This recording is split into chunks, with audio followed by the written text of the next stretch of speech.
Hello everybody, how are you all doing today? This is Dorothy and this is Dorothy's blog. This is where I come to tell my story every week or every other week. So today I'm here again to answer some of your questions. Like I said in my one of my last videos, if you have any question for me, just come to my my mailbox, ask me, and I'll reply you. I'll make a video to reply you. But first of all, before I say anything, I just want to say thank you to everybody.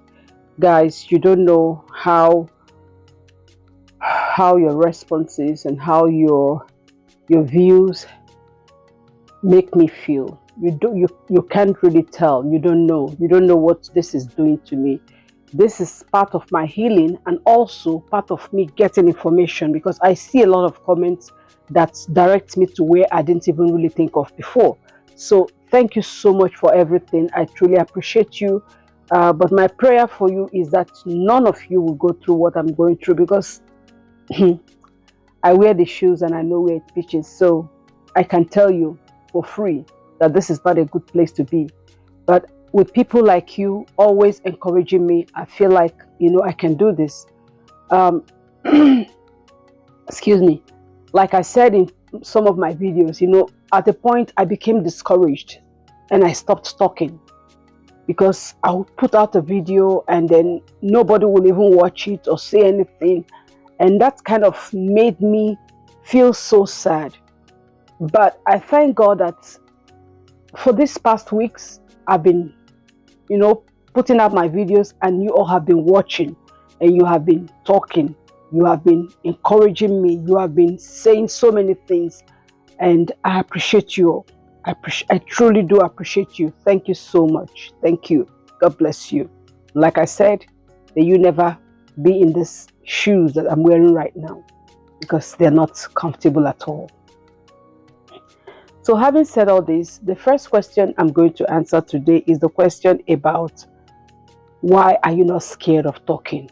Why are you still talking? Why don't you just keep quiet and let God do what he needs to do? And are you not scared for your life? I've gotten that question like about 6, 7 people have asked me that. Are you not in any way scared for yourself? Don't you think that these people may come after you and stuff like that? And I'm going to address that today. Guys, there's an adage that says, he who has already fallen needs no fear for fall. He that is down needs no fear for fall, needs no fear of falling, if I should say it like that. So I am already down here. So what else am I afraid of? What else will make me scared? These people scared me for more than 22 years. They scared me. Yeah, they scared me for many, many years. I would come out to talk and they will go talk to people and people will come after me. And the height of their, how do I put it? Um, the height of their intimidation came in 2019 and 20. That year, even up to 22, those years were horrible. Those years were very, very scary for me. Apart from my life, these people also wanted to take away my source of income. They tried so much to make me lose my license. And they knew that was the only thing I did at that point. I mean, up till now. So then they tried so hard to make sure I don't have any source of income. So they took me to court several times. Guys, when I say several times, I mean several times. These people took me to court, at least I can say like maybe 9 times or more. And the first time they took me to court, they sued me for harassment. I went to court and these people came there and told all kinds of lies. I tried to talk to the judge. I said, Your Honor, can you let me tell you my story from the beginning? The man shut me down. He said, no, you don't have to tell any story here. We're here to deal with the harassment, the harassment that this couple have against you. So you don't have to tell any story here. That day, I was so upset. I was so mad. I didn't know what to do. And like I always have that, I've had interactions with judges in Maryland that are always almost, I know what they can say. I know what they've done. I know how they've intimidated me. I know how much they've put me down. There was this time this woman took me to court. This was in 2009. No, I took them to court for the restraining order. I took the man to court for restraining order. And when he was coming, instead of him to come and plead guilty, he brought his wife. And this woman came to the court. She cried and cried and told the judge, I'm trying to stress her out because she's a barren woman, because she has no child, that I went ahead to have children for the husband, and now I'm stressing her out. I'm just trying to make her lose her license. I'm just trying to make her look bad. I mean, this lady was crying uncontrollably. She cried. That was the day. That was the day I knew that I wasn't dealing with just normal people. Yeah, that was the day I realized that these people are evil. If you can come to the court and lie that, tell all that bogus lies. She said that she and her husband took me in when my husband abandoned me. And while I was in their house, I got pregnant for her husband. And that was why that I'm fighting her husband now, because her husband doesn't want to be with me. And the judge had the guts to call me a loosed woman that day. The judge said, "You're a loosed woman." The judge said, "Why would you want to destroy the reputation of this good couple?"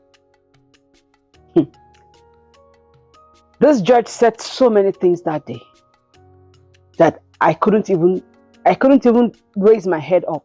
I was in the courthouse with Mookie. Mookie was there. These people said all kinds of things, and the judge bought everything, bought every lie they told. So I kept going to court, but like I said in my former story, I never got any restraining order. So this time when these people started taking me to court in 2000, it started from 20, 21, 22. They attempted to take me back in 23, but the judge refused. One of the judges refused. These people took me to court and said I'm harassing them, and the judge asked me what I wanted to do. And because, when I look at this whole thing right now, I just regret so many things I did that time. And you wouldn't blame me too. To hire a private lawyer is very expensive. And during that time, I wasn't really financially buoyant. So whatever they did to me, I'll just keep quiet. Whatever they did to me, I'll just keep quiet. Because I see people saying every time, why didn't you think of taking them to court? Why didn't you think of hiring a lawyer? It's not easy to hire a lawyer in America. You spend a fortune doing that. So that's why they did so many things and got away with it, because I couldn't get any lawyer to fight for me. But that's by the way. So these people took me to court countless times, and I kept asking them, I kept telling them, I said, take me to court for defamation of character. At least if you go to court and say, I defame you, the judge will arrest me and I'll face the judgment. I said, but taking me to court for harassment will be a criminal case, which will make me lose my license as a child care provider. So I went to court that first time and I pleaded guilty. And once I pleaded guilty, the judge said, okay, the case is going to be thrown out. That I have to go through some I went through nonsense, guys. I went for mental evaluation because they claimed I was mentally sick. So the judge ordered me to go for mental evaluation. The judge ordered me to go for counseling. The judge ordered me to go for so many things. And I did. I remember the day I went for the mental evaluation. I've never done one before, so I didn't know how it's done. So I got there that day, and as soon as I got there, they directed me to enter a room. I got into the room, I closed the door, there was nobody in the room, so I sat down there, and I was just flipping through my phone, or I was doing something, and suddenly a voice came through the system, and I looked around. I was alone in the room, but then I heard someone talking to me. The person said, "You're here to be evaluated," and da da da da da. And then the next thing they asked me, what color is the door? They asked me, who is the president of America? They asked me, what color shirt am I wearing? Jacket, because I was still on my jacket then. They asked me, what color jacket am I wearing? They told me to go touch the door. These people were just asking me, nobody was there, but I know that they were watching me from an office. So they were just telling me things to do. And there was no intimidation more than that. For someone to just look at you and claim that you're mentally sick, and then decide to ask you a lot of embarrassing questions. So I went through all that, and after that mental evaluation, they still took me back to court. After a few months, the result came back. Nothing goes wrong with me. My brain is intact. My brain is going to be intact for the rest of my life. I know they touched me, they touched my brain at a point, but when God took charge of my life, everything was taken out. So that day, that period, I went for the mental evaluation, and I was okay. So that was one victory for me. But these people still kept taking me to court. They took me back and said that they still think that they want the judge to, I don't want to say everything they did here, because I don't want to go back to that place.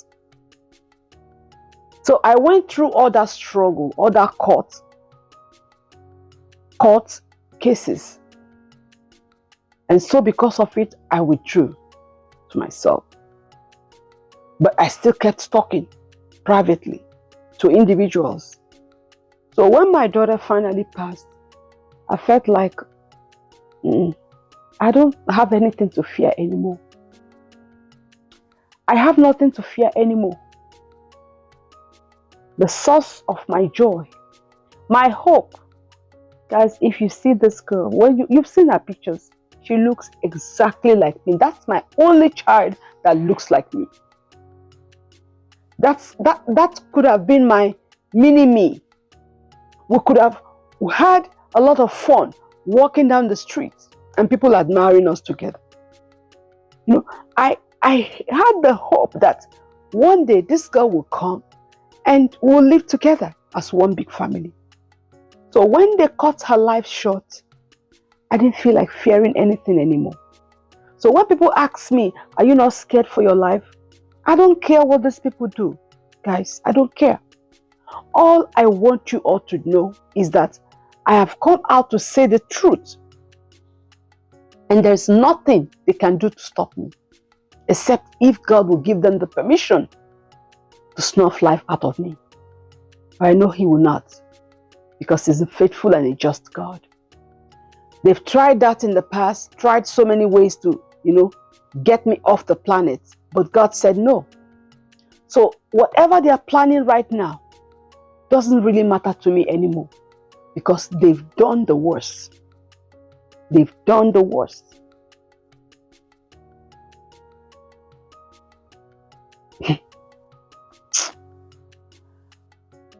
What pride do you have after your child is gone? What fear again? What can make you scared again after your child lives in such a painful way? I don't care, guys, but I'm making this video for you to know that yes, I know they are planning something against me, and that's why I'm bringing this all out here. So in case you stop seeing me here, please look for me.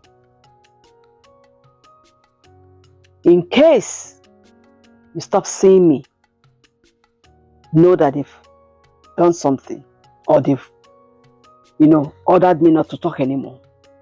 But I'm going to keep talking until that time. So at this point, I want you to please subscribe to my second channel. That's my backup channel. It's on YouTube and it's called Dorothy's Blog, Tears of a Mother. It's right there on YouTube. If you can subscribe to that channel, so that if something happens to this channel, I'll keep talking from there. So to that question, I'm not scared, and I can never be scared, because my life and everything about me belongs to God. So let them do what they want to do. I don't care. I don't care anymore. I am not scared of the person that will kill this flesh, but cannot kill my soul. My daughter was taken out, but her soul still fights. Her soul is fighting every day. So if they want to do anything, it's only going to be on my body, but my soul will be alive. And we keep talking, keep fighting until that day that God would deem it right to do the right thing. I'm not scared, guys. They can bring on whatever they want to bring on, including lies, because they started telling lies already to cover them. Few weeks ago, an elderly lady called me and said, "Dorothy, tell me the truth." I said, "Mommy, what?" She said, "Did they ever bring your child to you?" I said, "Who, Mommy?" He said, "This couple, did they ever bring your daughter to your house?" And I said, "No, I've never seen her since after she turned 1. And this old lady said that the rumor they are carrying around now is that they brought my daughter to my house, and my daughter said she will never want to have anything to do with me. Can you imagine that? And I won't say foolish, some senseless people believe them. This is the latest news. They're telling everybody that they brought my child back to me, but my child ran back to their house and had to delete herself because she felt she couldn't stay with me. I mean, who would not want to stay with me? Who would not want to stay with their mother? Even if your mother lives in a dungeon, that's your mother. Even if your mother lives inside the hole, that's your mother. So, in case you've heard that they brought my child to me, and my child ran back home and did what she did to herself, I want you to hear from the horse's mouth now that never happened. So, this is how petty and wicked these people are, and their stories will never end. I'm just waiting for them to come on with more lies. But as for fear, I'm no longer afraid of them. They can do what they like. I'm no longer afraid. So I hope that answers the question of why are you risking your life? Why are you not scared? I'm not scared, guys, because God is with me and I have all of you surrounding me. Thank you so much.